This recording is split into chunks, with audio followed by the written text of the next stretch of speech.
1960-2024, 30 juin, ça fait 64 ans exactement depuis que notre pays, la République démocratique du Congo, a arraché son indépendance des mains de ses colonisateurs. Toute notre pensée, toutes nos pensées vont également à tous ceux qui ont milité pour cette liberté. Excellence, Messieurs le Président de la République, Félix-Antoine Tshisekedi Tshilombo, bonjour, bonsoir.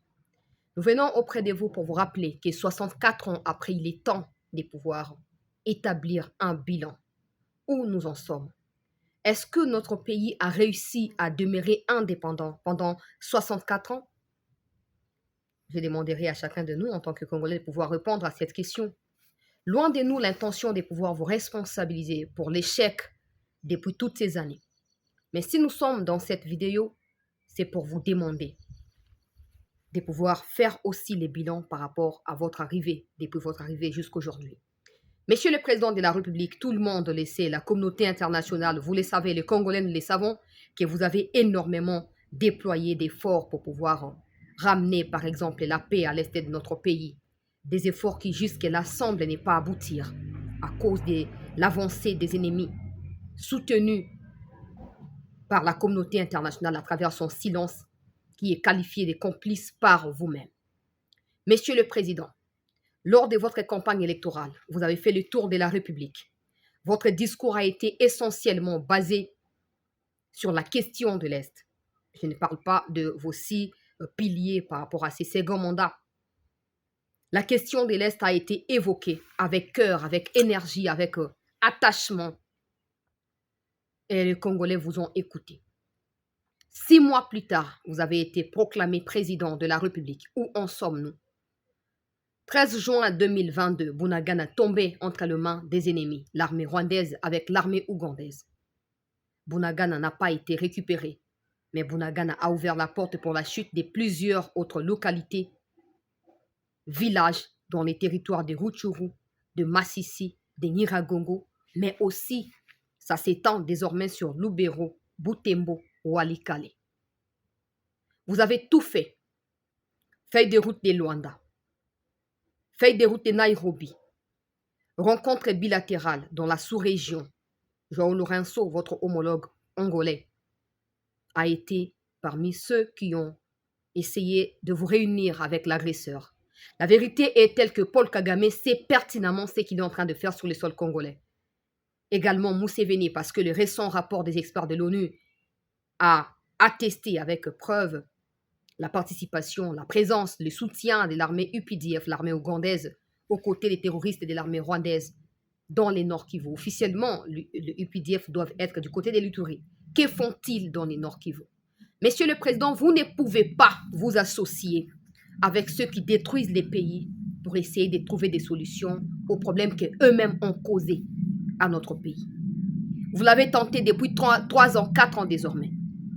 Rien n'a changé. Il est temps de pouvoir trouver d'autres solutions. La plupart de vos collaborateurs ne vous aident pas, ne vous accompagnent pas dans la sincérité. Je tiens à vous rappeler humblement, Excellence, Monsieur le Président de la République, que quand votre glace sonnera, vous serez les seuls face à la sentence du peuple congolais. 73% de nos compatriotes attendent de vous des solutions idoines aux différents problèmes de notre pays. Le social des Congolais est à plaindre. Chaque jour, chaque vendeur fixe les prix de son produit par rapport à son humeur. Il n'y a pas un barème fixé par l'État congolais. Les étrangers commencent à faire des petits commerces qui devraient normalement être faits par des Congolais. L'économie est quasiment détenue par des étrangers. Les infrastructures, il n'y en a pas.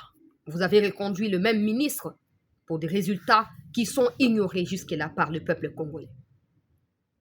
Les PIB, qu'en est-il? L'agriculture, pêche et élevage. Vous avez tenu beaucoup de discours avec des pêcheurs, avec des agriculteurs. Aucune suite favorable. La RDC a tout ce qu'il faut pour s'autosuffire.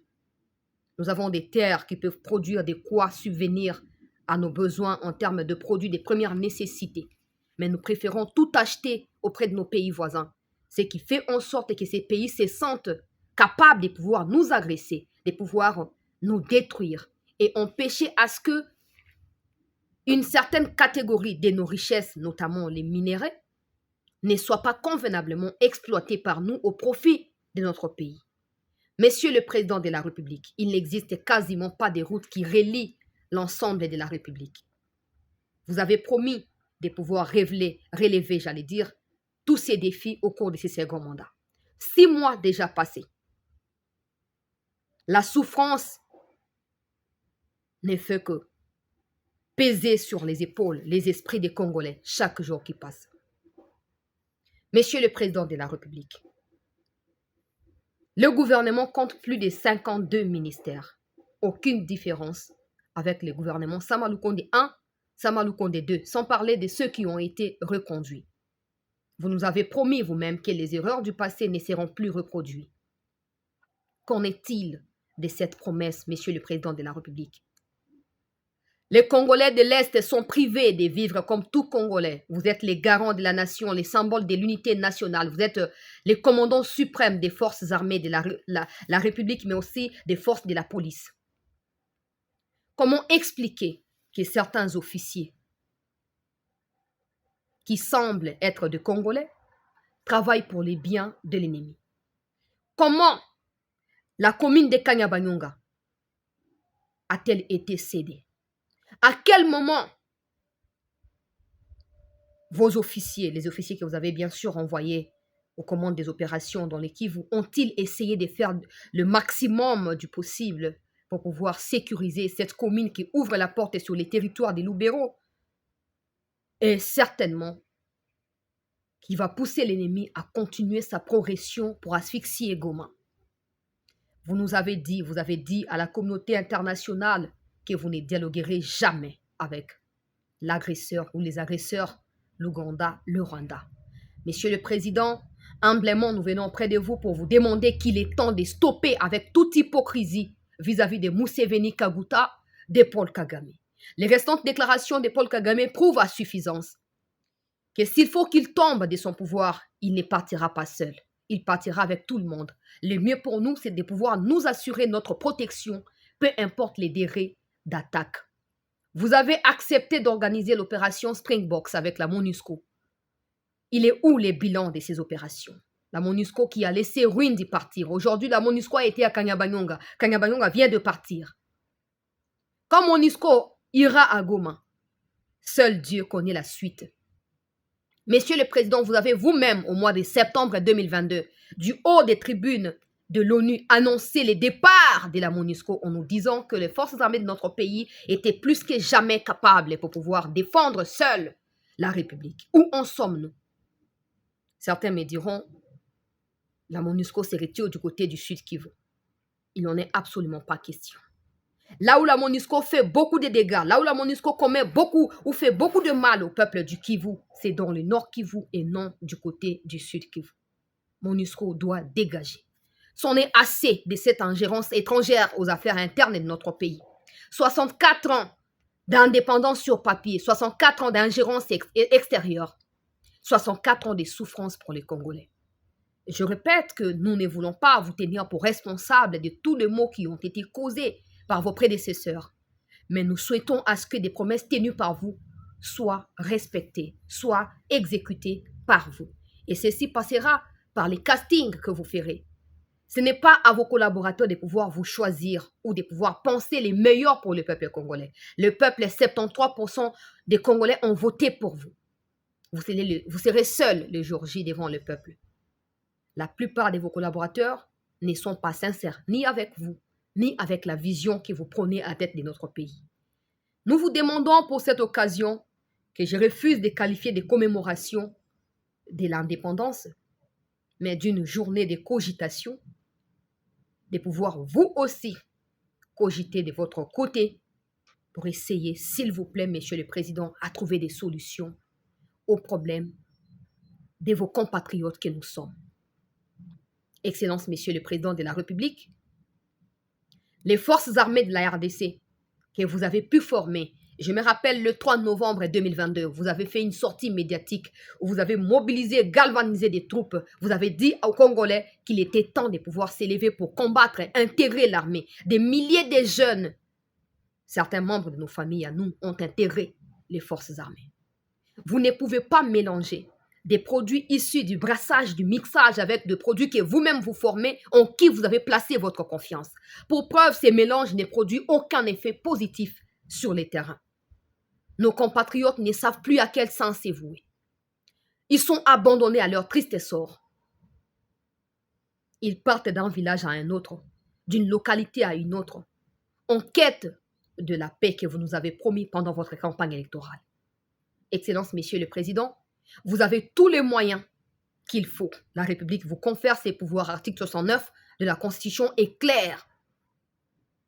Vous avez le droit de prendre des décisions sans contacter les parlements, sans contacter le gouvernement, au nom du pouvoir discrétionnaire que vous confère la Constitution de la République.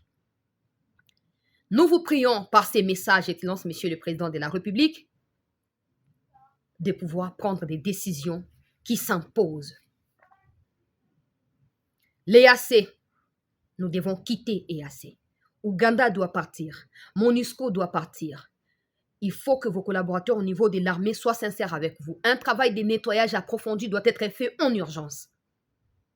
Vous devez imposer des officiers en qui vous avez amplement confiance, avec un système de surveillance 24 heures sur 24, 7 jours sur 7. Que des informations qui vous parviennent ne passent pas forcément par des intermédiaires, au risque de pouvoir subir des interférences, comme nous l'appelons, communication. Mais que vous ayez, à travers vos yeux, vos oreilles, vous-même, de moyens de pouvoir accéder aux informations au niveau du terrain. Ceci vous permettra de pouvoir régler les choses à temps et d'éviter à ce que cette humiliation puisse persister. 64 ans des misères, 64 ans des souffrances, mais aussi des combats que vous avez menés, Monsieur le Président, depuis votre accession au pouvoir.